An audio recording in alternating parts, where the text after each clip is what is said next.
সঠিক নাকি ওই আল্লাহওয়ালার কাছে আমি যে আলোচনাগুলো শিখি এটাই সঠিক, আল্লাহ সঠিক? আজকে একটা ফয়সালা হয়ে যাবে, বিচার হয়ে যাবে। আজকে আমি এই দুইটার ভিতরে একটা চয়েস করে দেবো, কোনটা আসল কোনটা নকল। কিভাবে আমি এটা চয়েস করব? এটা যখন তার মাথার ভিতরে আসলো, সঙ্গে সঙ্গে মাথার ভিতরে বুদ্ধি এসে গেল কিভাবে করা যায়। ওই যে সামনে বসে থাকা জন্তুটা, এটাকে আমাকে এখান থেকে হটাতে হবে। সে চিন্তা করলো একটা পাথর নিয়ে আমি যখন এই পাথর নিয়ে ওই জন্তুর দিকে আমি নিক্ষেপ করব, আমি নিক্ষেপ করার সঙ্গে সঙ্গে আল্লাহর নাম উচ্চারণ করে আল্লাহর নামে আমি নিক্ষেপ করব। আর যদি আমার এই আল্লাহর নাম উচ্চারণ করে পাথর নিক্ষেপ করার সাথে সাথে এই জন্তুটা ইন্তিকাল করে, তাহলেই আমি বুঝে নেব আল্লাহ সত্য।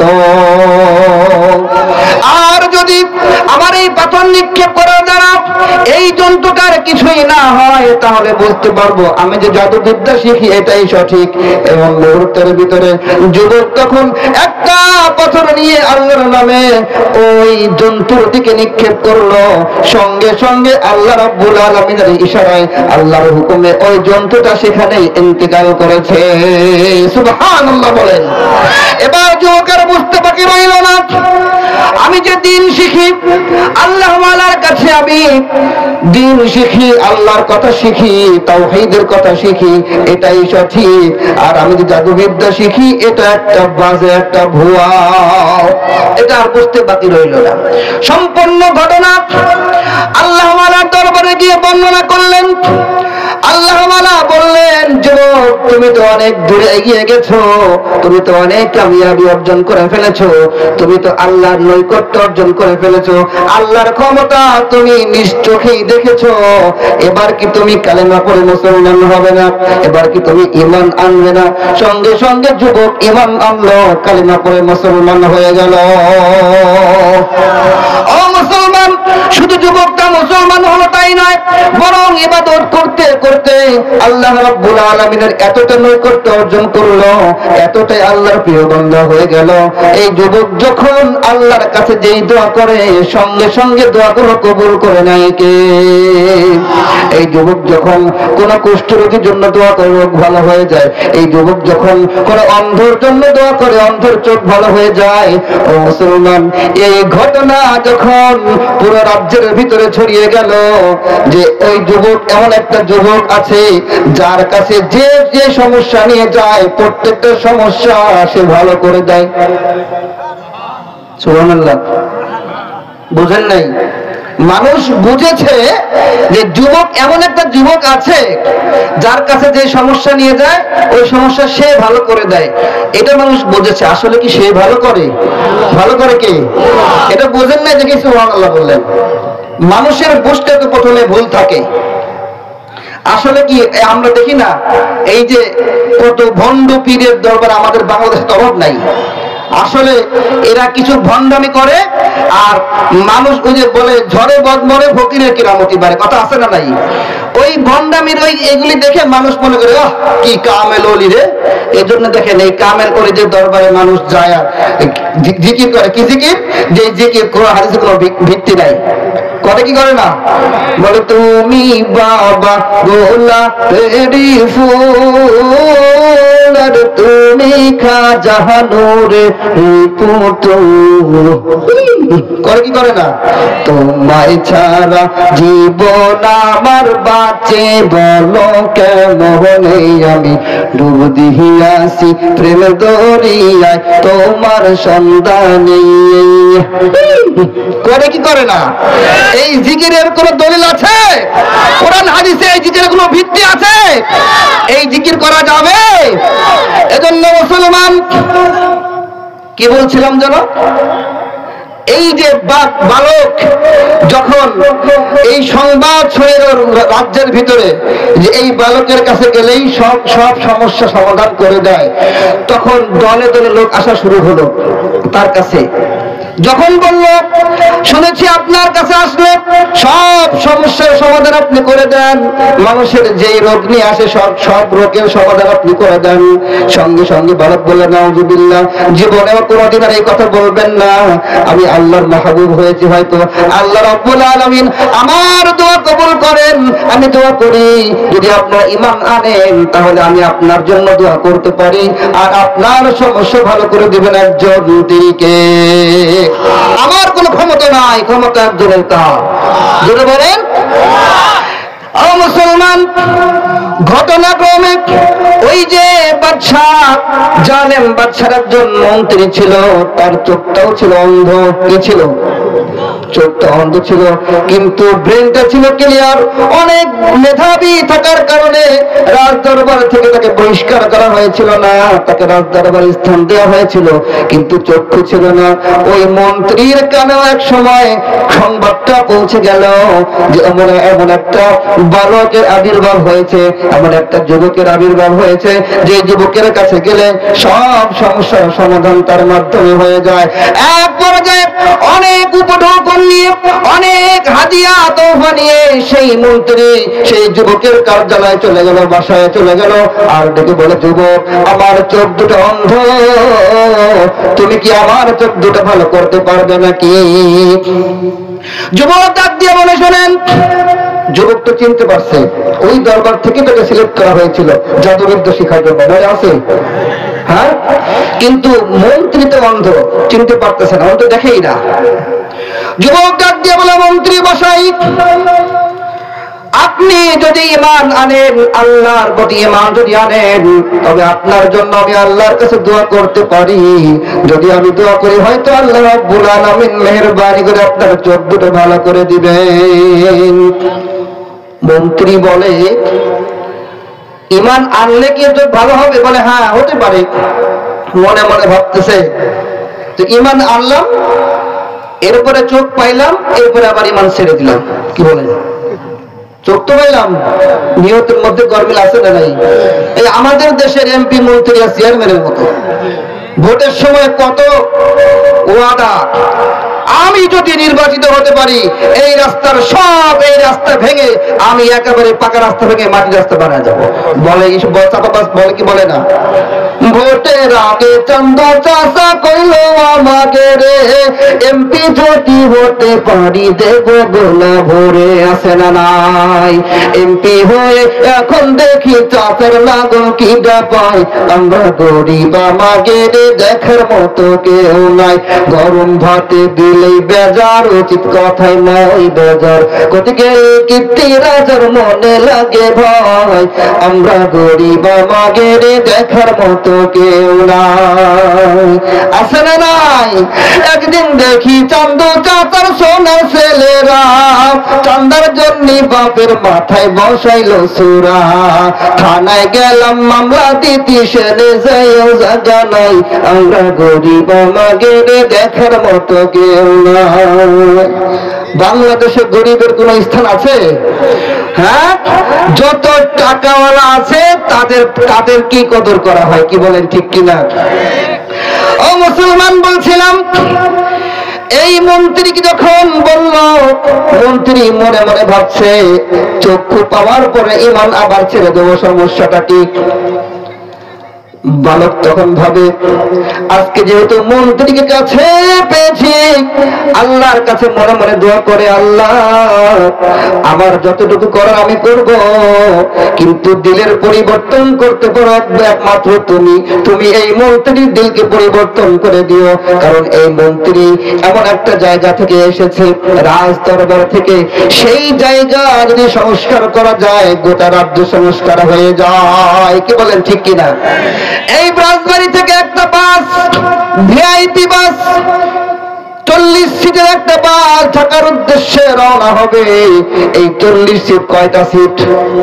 40 সিটে 10টা সিটে বসেছে 10 জন মুহাদ্দিস, 10 জন মুহাদ্দিস, আরো 10টা সিটে বসেছে 10 জন মুফাসসির, আরো 10টা সিটে বসেছে 10 জন আল্লাহওয়ালা বুজুর্গ, আরো 10টা সিটে বসেছে 10 জন পীর সাহেব। কি সাহেব? 40টাই বরকতওয়ালা সিট, পুরা বাসটাই কি এর থেকে বরকত আর হবে? এই 40 জন বরকতওয়ালা লোক, কেউ বা বুখারী শরীফ পড়ছে, কেউ বা তাফসীর পড়ছে, কেউ বা আল্লাহ আল্লাহ জিকির করছে, এই জিকির চলছে, আর গাড়ির ড্রাইভার হলো একজন মাতাল। ড্রাইভার কি? মাতাল ড্রাইভারকে গাড়ির ড্রাইভিং সিটে বসায়া 40 জন আল্লাহওয়ালা যতই বুখারী শরীফ পড়ুক না কেন, যতই তাফসীর পড়ুক না কেন, যতই জিকির করুক না কেন, যখন গাড়ি একটু পরে স্টার্ট দেওয়ার পরে পদ্মা সেতুর পার থেকে যখন পদ্মা সেতুতে পড়ে যাবে, ড্রাইভার মরে যাবে, গাড়িও চলা যাবে, কিন্তু এই 40 জন বুজুর্গ ব্যক্তির কিছুই হবে না। হবে? হবে নাকি? হ্যাঁ, না হবে না, কিছু হবে না। হবে?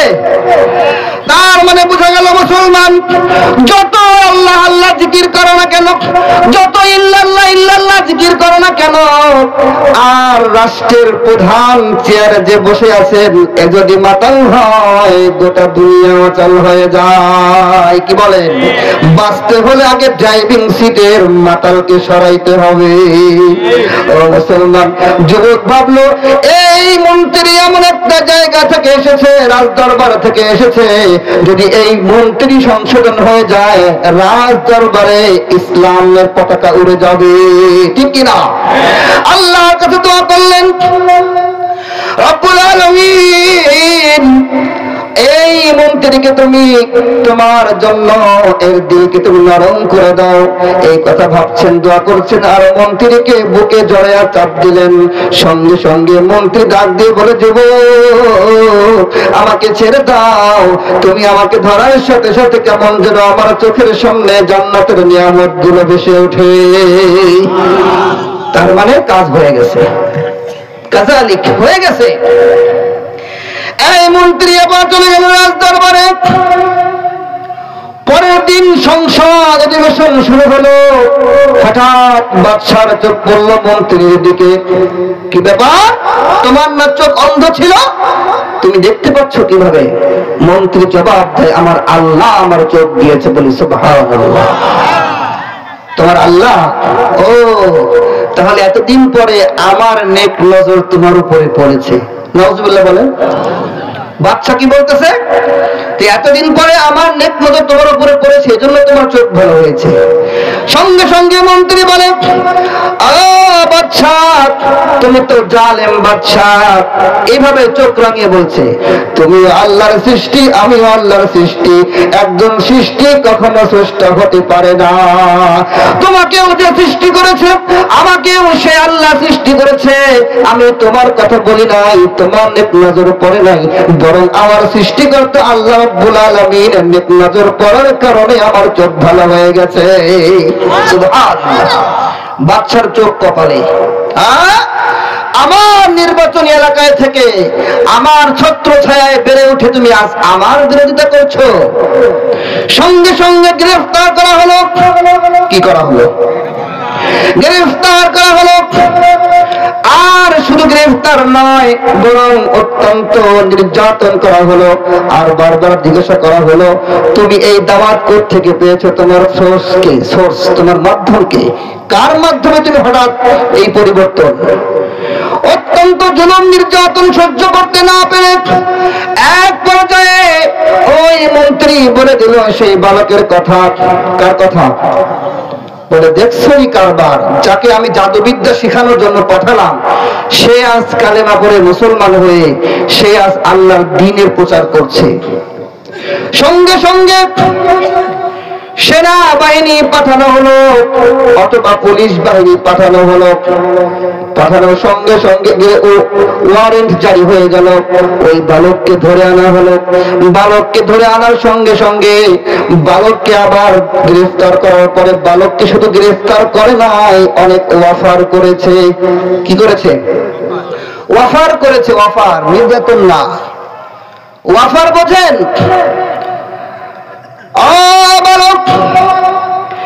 যেহেতু চুপি চুপি আর একটা মন্ত্রী, ওই মন্ত্রী না, আরো ঘনিষ্ঠ মন্ত্রী আছে না নাই, তার কানে কানে বলে, এই ছেলেটাকে মারতে চাই না, বুদ্ধিমান মেধাবী। একটা মেধাবী একদিনে তৈরি হয় না। একটু ভয় দেখাই, কিছু প্রস্তাব দেই, অফার দেই, দেখি ফিরে আসে কিনা। কি বলে, ঠিক কিনা?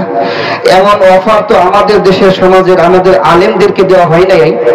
বলেন, বিগত 15 বছর যাবৎ বাংলার শ্রেষ্ঠ সন্তান, শ্রেষ্ঠ আলেমদেরকে জেলখানায় বন্দী করে অসংখ্য অফার দেওয়া হয়েছে, কিন্তু আল্লাহর প্রতি ঈমান যারা এনেছে সকল অফারকে পায়ের তলে, জুতার তলে ফেলে একমাত্র আল্লাহর ঈমানের উপরে অটল অবিচল ছিল। বলেন, ঠিক কিনা? আল্লামা সাঈদীকে কত বছর জেলখানায় রেখেছিল জানেন আপনারা?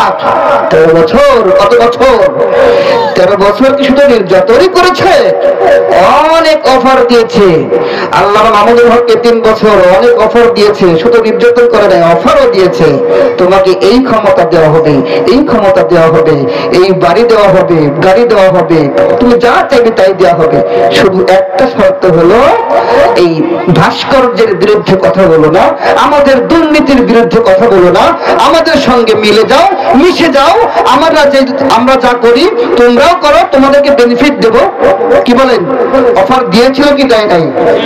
দেয় নাই।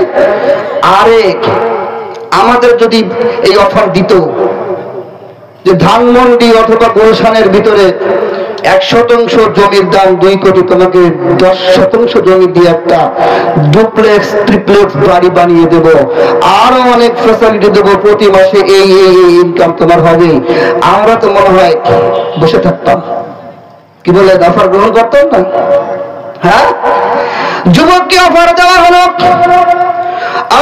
যুবক যদি তুমি ঈমান ছেড়ে দাও তাহলে আমার রাজ্যের অর্ধেক, রাজ্যের ক্ষমতা আমি তোমাকে দিয়ে দেব। রাজ্যের অর্ধেক। শুধু তাই নয় যুবক, আমার একটা সুন্দরী মেয়ে আছে, যদি তুমি তোমার রবের ঈমান থেকে দূরে সরে যাও, আমাকে রব হিসেবে গ্রহণ করে নাও, তাহলে আমার সুন্দরী মেয়ের সাথে তোমাকে বিবাহ দেব। যুবক ডাক দিয়ে বলে, বাচ্চা সুন্দরী একটা মেয়ে কেন, যদি 100টা এনে দাও, আর তোমার রাজ্যের অর্ধেক কেন, গোটা দুনিয়া যদি আমাকে দিয়ে দাও, তবু আমি আমার রবের ঈমান থেকে পিছপা হব না। একেই বলে ঈমান। একে কি বলে? একেই বলে ঈমান। যখন বাচ্চার সকল প্রস্তাব, সকল অফার গুলো প্রত্যাখ্যান করলো যুবককে আরো ভয় দেখানো হলো। বলো, করাত আনো। কি আনো? করাত দিয়ে, যেই করাত দিয়ে গাছকে কাটা হয়, দম করা হয়, এবার করাত আনা হলো। বললো, এই দেখো করাত, যদি তুমি ঈমান না ছাড়ো তাহলে এই করাত দিয়ে তোমাকে দ্বিখণ্ডিত করে দেওয়া হবে। যুবক ডাক দিয়ে বলে, মাত্র দ্বিখণ্ডিত করবে? আমি তো ভাবছিলাম আরো অনেক পিস করবে। দ্বিখণ্ডিত নয়, যদি আমার গোটা দেহটাকে তুমি 100 খণ্ড করো অথবা তার চেয়েও বেশি, তবুও আমি তোমার উপরে ঈমান আনবো না, আমি আমার রবের উপরে ঈমান অবিচল অটল থাকবো। সুবহানাল্লাহ। এক পর্যায়ে একে যখন কোন রকম একে নিজের আয়ত্তে আনা যাচ্ছে না, মনে মনে ভাবছে আরো ভয় দেখাই, এত সহজেই মারা যাবে না, একদিনে কি হয় নাকি, এরপর আরো ভয় দেখাই, যদি সে আসে। এখন কি ভয় দেখাবো? তার সামনে ওই মন্ত্রীকে আগে মারি, 2-1টা হত্যাকাণ্ড ঘটলে, রক্ত দেখলে কি হবে, ভয় পেতে পারে, ফিরে আসতে পারে। এক পর্যায়ে মন্ত্রীকে মারা হলো। এরপরেও যুবক ফিরে আসে না। এবার যুবককে ভয় দেখানোর জন্য, আরো ভয় দেখানোর জন্য 70 জন পুলিশ, 70 জন কি মনে করেন আমাদের বাংলাদেশের পুলিশের মতোই 70 জন পুলিশ দিয়ে এই যুবককে পাঠিয়ে দিল পাহাড়ের সর্বোচ্চ চূড়ায়, আর বলে দিল, অর্ডার করে দিল, এই যুবককে পাহাড়ের সর্বোচ্চ চূড়ায় নিয়ে ওঠার পরে ভয় দেখাবা, তখন যদি সে ফিরে না আসে সেখান থেকে ফেলে দিবা। পাহাড়ের চূড়ায় নিয়ে যাওয়ার পরে আপনাদের কাছে আমি প্রশ্ন করি, বলেন তো দেখি, পাহাড় কার সৃষ্টি? জোরে বলেন। পাহাড় হুকুম মানে কার? যখন পাহাড়ের চূড়ায় যুবককে যুবককে নিয়ে যাওয়া হলো। তখন যুবক মনে মনে আল্লাহর কাছে দোয়া করলো, রব্বুল আলামিন, তোমার দিনের জন্য, তোমার উপর ঈমান আনার জন্য আমার উপরে অনেক নির্যাতন করা হয়েছে, সব সহ্য করেছি। আমাকে অনেক অফার দেওয়া হয়েছে, সুন্দরী মেয়ের অফার দেওয়া হয়েছে, আমাকে রাজ্যের অর্ধেক দিয়ে দেবে এই অফার দেওয়া হয়েছে। সকল অফার গুলো আমি প্রত্যাখ্যান করেছি। ওগো আল্লাহ, এখন তোমার কাছে চাই তুমি একটু ডিল করো। কি করো? একটু ডিল করো, এদেরকে একটু বুঝায় দাও তোমার ক্ষমতা আছে। আল্লাহর কাছে দোয়া করতেছে যুবক। হ্যাঁ, আল্লাহ রাব্বুল আলামিন যুবকের দোয়া কবুল করলেন। যেই মুহূর্তের ভিতরে যুবককে পাহাড় থেকে নিক্ষেপ করবে, ঠিক সেই মুহূর্তের ভিতরে আল্লাহর হুকুমে পাহাড় থরথর করে কাঁপা শুরু হয়ে গেল। নিজেদেরকে বাঁচানোর জন্য 70 জন পুলিশ বাহিনী যুবককে ছেড়ে দিয়ে নিজেরা যান বাঁচানোর জন্য সব দৌড়ে পালাতে লাগলো। কিন্তু একজন পালাতে পারে নাই। সব আল্লাহর হুকুমে সেখানেই আল্লাহর বিচারে ফয়সালা হয়ে গেছে, ইন্তেকাল করেছে, ওখানে লুটে পড়েছে। আর যুবককে আল্লাহর কুদরতি ইশারায় আবার সেখান থেকে রাজদরবারে আল্লাহ পৌঁছে দিয়েছেন। জোরে বলেন সুবহানাল্লাহ। বাদশা এবার দেখে যুবক হাঁটি হাঁটি পা পা করে রাজদরবারের ভিতরে ঢুকছে। বাদশা মুস্কি মুস্কি হাসে। ও ভেবেছে মনে হয় ও ঈমান ছেড়ে আমার দলে মনে হয় চলে এসেছে। বলে, ও বুঝেছি, তুমি মনে হয় এবার ভয় পেয়েছো, আসো, সমস্যা নেই, তোমাকে অনেক অফার দেওয়া হবে। বলে, বেকুব বাদশা, আমি তোমার কাছে আর মাথা নত করি নাই, আমি আমার রবের কৃপায়, রবের করুণায় বেঁচে ফিরে এসেছি। সুবহানাল্লাহ। বলে, তাই? 70 জন পাঠালাম, তারা কই? বলে, তারা আল্লাহুম্মা বিসমিকা আমুতু ওয়া আহইয়া করে ঘুমাইতেছে। সুবহানাল্লাহ বলে, তারা ঘুমাচ্ছে। আল্লাহ তাআলা আমাকে বাঁচা পাঠিয়ে দিছে।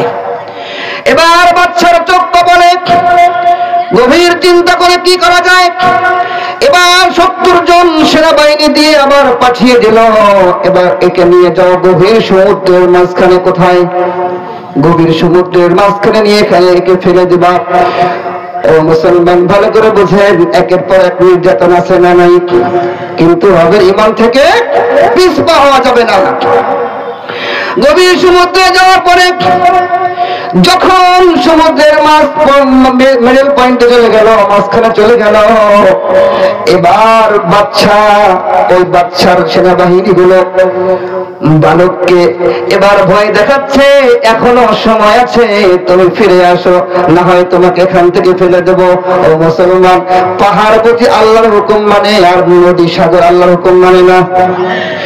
বালক ডাক দিয়ে বলে, বাদশার সেনাবাহিনীকে ডাক দিয়ে বলে, শোনো, পাহাড় থেকে আমাকে যে বাঁচিয়েছেন সে আল্লাহর ক্ষমতা কি এখন কমে গেছে নাকি? পাহাড় থেকে যে আমাকে বাঁচিয়েছেন এখান থেকেও তিনি আমাকে বাঁচাতে পারবেন। মনে মনে আল্লাহকে ডাক দিয়ে বলে, রব্বুল আলামিন, এখান থেকেও যদি আমাকে না বাঁচাও তাহলে তোমার ক্ষমতা নিয়ে তারা ব্যঙ্গাত্ম করবে, বলবে তোমার ক্ষমতা শুধু পাহাড়েই, নদীতে, সাগরে তোমার কোনো ক্ষমতা নাই। রব্বুল আলামিন, আমাকে বাঁচিয়ে দাও। আমি কথা দিচ্ছি, রব্বুল আলামিন, তোমার দ্বীনের পরিপূর্ণ দাওয়াত আমি এই রাজ্যে কায়েম করে ছাড়ব। এক পর্যায়ে আল্লাহর হুকুমে সাগরের মধ্যে উত্তাল তরঙ্গমালা শুরু হয়ে গেল। 70 জন সেনাবাহিনী ফেরাউনের মতো ওই সাগরের ভিতরে হাবুডুবু খেয়ে সেখানে ইন্তেকাল করলো। আর আল্লাহর কুদরতি ইশারায় আস্তে আস্তে করে বালককে সাগরের পাড়ে ভেড়ায় দিল কে? আবার যুবক হাঁটি হাঁটি পা পা করে বাদশার দরবারে এসে উপস্থিত হয়ে গেল। বাদশা মনে মনে ভাবছে, এবার হয়তো কাজ হয়েছে, আসো, তোমাকে সাদর সম্ভাষণ, চলে আসো। বালক ডাক দিয়ে বলে, বাদশা, তুমি যে 70 জন পাঠিয়েছিলে, এই 70 জন আল্লাহর হুকুমে সাগরের মধ্যে নিমজ্জিত হয়ে গেছে। আল্লাহর কুদরতে আল্লাহ আমাকে বাঁচিয়ে ফিরিয়ে এনেছেন। বাদশা বলে, তাহলে কিভাবে তোমাকে মারা যায় তুমি বলো দেখি। যুবক ভাবছে, এই তো সুযোগ পেয়েছি। কি পেয়েছি? বলে আমাকে মারবে? অবশ্যই বলবো, ঠিক আছে, যেহেতু জিজ্ঞাসা করলে কোনোভাবেই আমাকে মারতে পারবে না, তবে আমি একটা ফর্মাল একটা সিস্টেম বলে দেব, সেই সিস্টেমে যদি তুমি চেষ্টা করো আমাকে মারতে পারবে।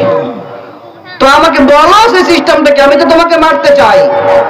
বলে একটা শর্ত, সেটা হলো মাইকিং করতে হবে। কি করতে হবে?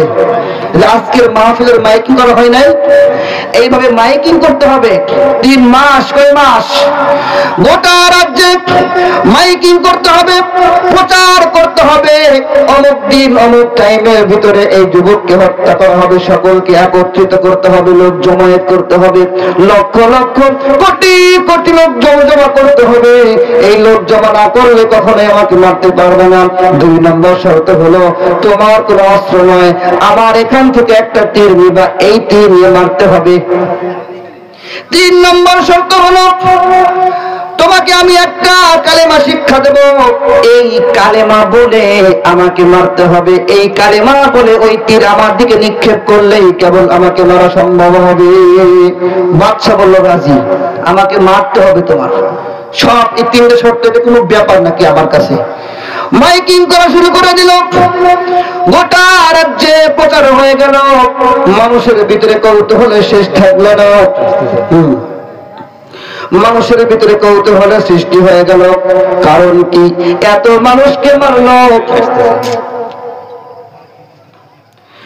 এত মানুষকে মারলো, কোনদিনও আমাদেরকে খবর দিল না আজকে একটা যুবককে মারবে। কি এমন ঘটনা, কি এমন যুবক? চলো যাই যুবককে দেখে আসি। কে সে? কাকে মারার জন্য এত প্রচার, এত প্রচারণা? লক্ষ লক্ষ কোটি কোটি মানুষ জমা হয়ে গেল। এবার বাদশা তখন বলল, কোন কালেমা তুমি আমাকে শেখাবে? তখন যুবক বলে, একটা কালেমা তোমাকে পড়তে হবে, সেটা হলো বিসমিল্লাহি রাব্বি হাযাল গুলাম। এই রবের গোলামকে, রবের নামে আমি তীর নিক্ষেপ করছি। এই কথা বলে যদি তুমি আমাকে মারতে পারো তবেই আমি ইন্তেকাল করব।